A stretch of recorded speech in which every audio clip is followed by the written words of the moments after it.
Welcome to the Air Access Strategic Planning session of this conference, and the industry is very pleased to be able to provide you with information on what we're doing and what can happen in the future. So on that basis, I'd like to proceed. The first part is to talk about Caribbean air access and under special circumstances. My presentation will consist of 4 parts. The first part is the strategic planning for special circumstances. And when I say special circumstances, I'm really talking about the H word, hurricanes. Unfortunately, in our part of the world, they're inevitable. We've been very, very fortunate this year, other than what happened to Carolina. But in the Caribbean, we haven't had a major incidence of hurricanes. But in the future, with global warming, who's to say what's going to happen? So the first part, I'm just going to talk about that. I'm going to give you an example of an island that has responded to that situation in trying to recover their tourism after that event. The third part is just to give you an update on some of those islands. There are 5 or 6 that were very severely damaged, and I'm going to describe how they're doing so far up until the end of July. The last part, and the most fun part, is going to be maximizing air access, and that's a discussion with the panel. So as I say, nobody likes to talk about the H word, but hurricanes are inevitable, and we should plan to deal with them in terms of not from the structural side, not from what we heard yesterday of people talking about, well, how do we build our accommodations so that they're structurally not damaged by a hurricane. Not that side of it. But this is the side of, well, once you have the hurricane, how do you deal with getting your visitors and your tourists back into the market? Essentially, you want to make it easier for the airlines. You want to do all you can as an island or a tourism organization to put the information together in order to help them with their decisions on how they should reinstate their air services. So you want to, in this process, you want to determine what the inventory is of your tourism plant. Secondly, after the hurricane, you want to assess and determine how that's going to come back online. And lastly, you want to package that information and provide it to the airlines. What are some of the basics, the pre-hurricane? What do you want to do? What are the reasons for tourists coming to this area? Well, the basics are tourists want to see reasonable costs. They want to see good flights, good accommodations, the availability of both those elements. They want to have nonstop services if they can. They want to have high frequency. I may want to come on a Tuesday, or I may want to come on the weekend. So do you have air services that provide me with that? Room availability. They want to make sure that they have all classes and level of places to stay, be they hotels, villas, guest houses, or timeshares. And they want to make sure there's good weather. So these are some of the basic attributes that a tourist is looking for when they're coming to the Caribbean. What are some of the attractions? So we have the basics and we have the attractions. The attractions are going to be beaches and the quality and number of those beaches. The marine sector, many tourists come here for charter boat operations, bareboat charters, scuba diving, various marine sector activities. They come for other activities, zip lines, whatever you have on your island as an attraction. Dining, and lastly, culture, your festivals, your carnivals. These are the attractions that bring your tourists, some of your tourists into the island. In terms of what you should be doing before you have a hurricane, you should have a well-documented inventory of these elements. In other words, you know all the rooms of the hotels. You know this is before a hurricane happens. You know what inventory is available out there. You know what attractions you have. You have an inventory and documentation and all the elements that you need to provide airlines after the hurricane. So you need to know the number of beaches, the dimensions, the quality, the conditions, and so on. Activities, you need to know adventure tours, walking trails, zip lines, etc. Any exhibits, botanical gardens, parks, zoos, and so on. So after you have the hurricane pass through, you need to gather that information from various sources. So usually you have the tourism organizations that are working with the hotel associations, other accommodation associations, possibly villa associations, the marine sector associations, and so on. So you need to work with all these different groups in gathering the information. So again, post-event initiatives, package the information provided to airline. Once you've gone out and done that, once you've determined how your island is going to come back in terms of accommodations, in terms of activities, in terms of the other attractions that are allowing your tourists to come to your island, once you've pulled all that together, you need to package that and you need to present that to the airlines.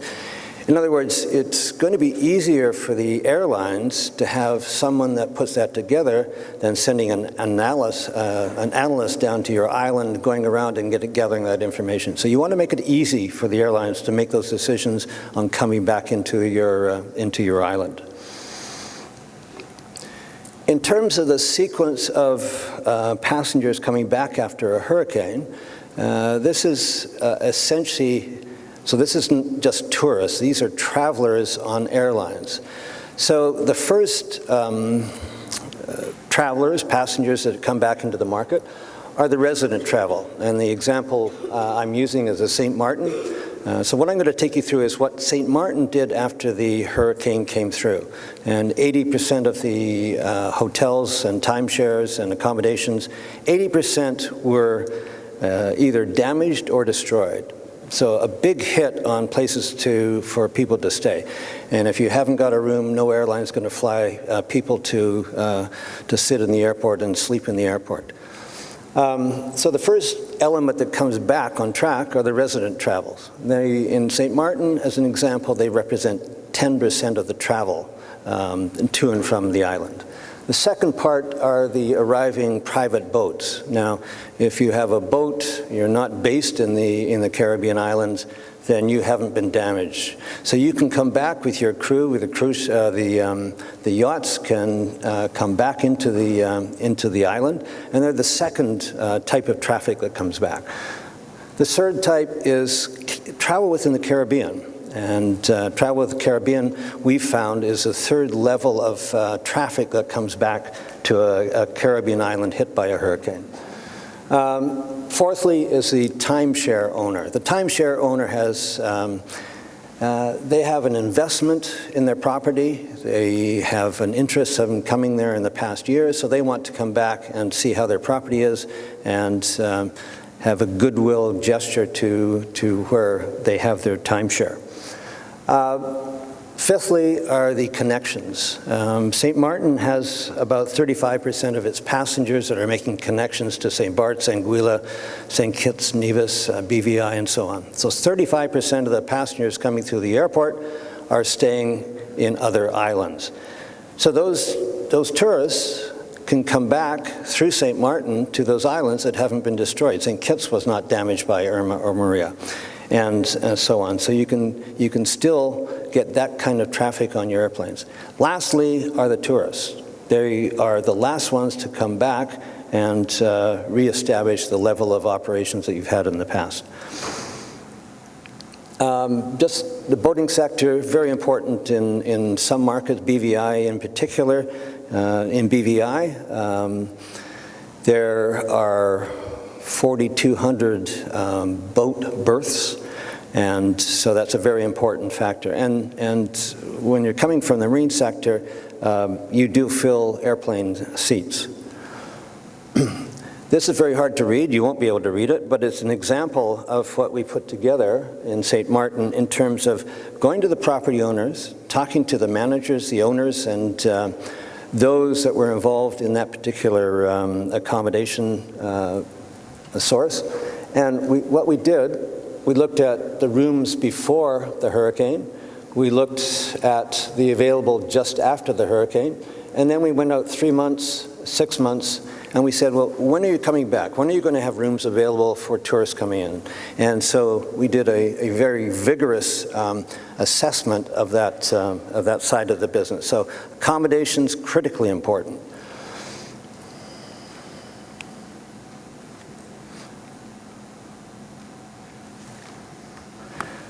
There we go, pressing the wrong button.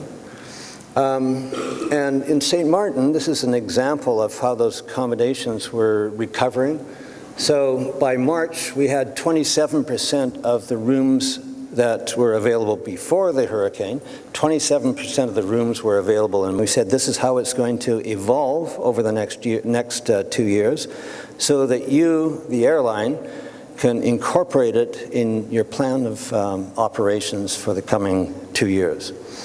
We did ongoing airline dialogue. We did a newsletter that we sent to the airlines.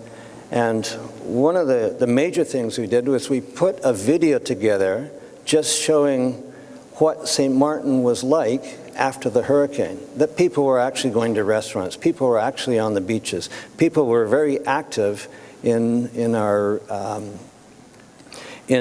St. Martin.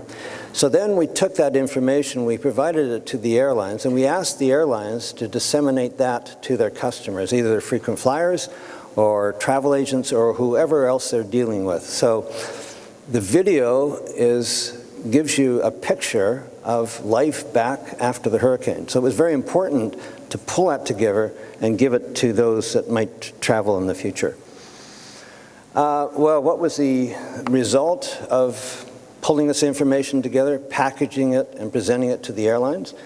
Well, this shows the level of flight frequency and seat availability for the coming winter peak season. So if you look at the U.S. operations, U.S. airlines are back to 72% of the flight frequency that they operated in the year before the hurricane. So they're up to 72%. So we're doing very well in getting that long-haul flight service back into St. Martin. Canadian at 73%, Europe 85%. So they're almost all the way back to what they were operating before the hurricane. Latin America with Copeland at 90%. And overall, through pulling that information together, packaging it, and talking to the airlines, we were able to get up to 74% of the airlift prior to the hurricane. Well, I'd just like to keep confusing these buttons. I should have one. What were some of the islands that were really severely impacted by the hurricanes? Anguilla, BVI, Dominica, St. Barts, St. Martin, and St. Thomas. So how are they doing how are they recovering after this hurricane? So the next series of slides are essentially showing where they were as of July this year in terms of the level of visitor arrivals or passengers in the previous year. So if you look at Anguilla in July was at 65% of what it was before in July 2017. So they were doing fairly moderate recovery.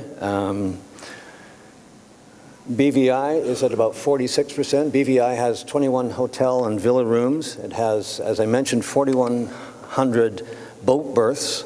And that was the first part of the recovery to come back, was those chartering boats and those private boats coming back into the market.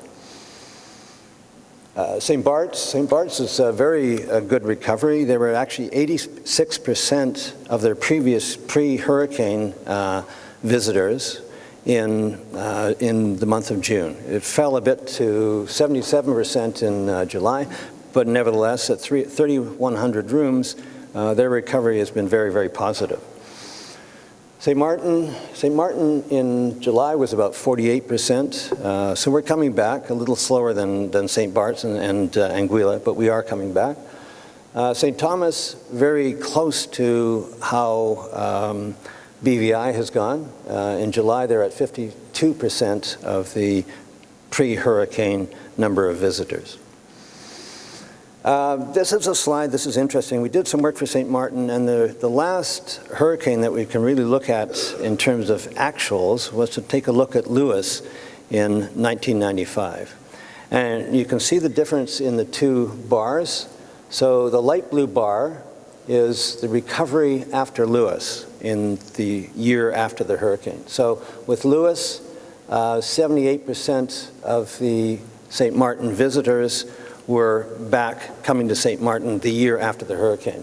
So keeping in mind that Lewis had 30% of rooms damaged or destroyed, and with Irma, 80% of the rooms were damaged or destroyed. So Lewis is coming back at 78% in June. From Irma, it's at about 50%. So there is recovery, but of course it's not as fast as it was after a lesser hurricane like Lewis.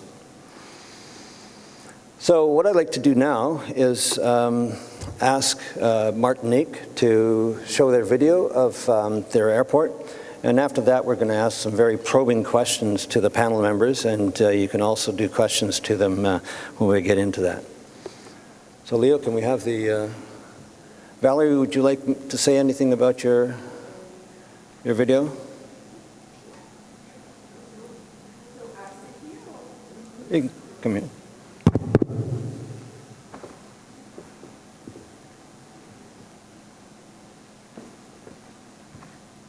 Good morning, ladies and gentlemen. As a representative of Martinique Airport, we are very proud to be invited to be a sponsor of this session. As for Martinique, it is important, being a French Caribbean island, to be connected to the Caribbean, and we do thank you, Riley, for all the support that is showing to our island, so we could secure that we are increasing our connection, and we are thanking our carriers like Liat, American Airlines, that are really every year improving their connectivity to Martinique and securing that a French island that's like ours is connected to the Caribbean, and that we feel as proud as you as a Caribbean. Thank you so much. And we will show in the movie the new project that will go live in 2020, based on the input of all the different airlines and the passengers, to secure that the airport infrastructure will respond to all the expectations that we collected and we gathered, and secure that the project will fulfill all the expectations of our customers. Thank you so much.